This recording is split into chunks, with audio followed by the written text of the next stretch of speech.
যেই জিনিসে বাধা বেশি সেই জিনিসে আকর্ষণ বেশি।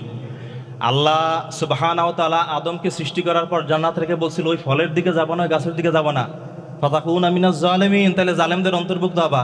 শয়তান কয় ওদিকে যা, ওদিকে যা। পরে গিয়ে কি ফল খাইছিল? ফল খাইছে না? ইসলামী ছাত্র শিবিরকে বলা হয়েছে খবরদার, রক কাটে, ওদিকে যেও না, মানুষ মারে, খুন করে, এই করে সেই করে, ওদিকে যেও না।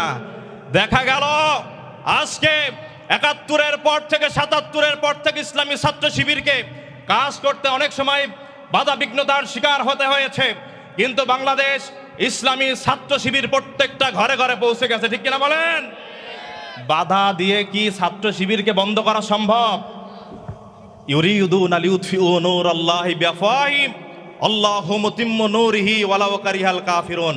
ওরা যতই চাক, কাফেররা যত চাক, তারা কোরআনের আলোকে নির্বাপিত করে দিবে, বন্ধ করে দিবে। আল্লাহ বলছে আল্লাহু মুতিম্মু নূরিহি, আমি ইসলামের আলোকে জ্বালিয়ে দিব।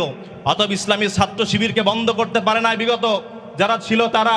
অতএব আগামীতেও ইসলামী ছাত্র শিবিরকে বন্ধ করার চেষ্টা করলে যে দশা হয়েছে বিগত দিনে, সেই দশা হবে। ঠিক কিনা বলেন? অতএব আসুন, বিরোধিতা নয়, আমরা আদর্শিক মোকাবেলা করব।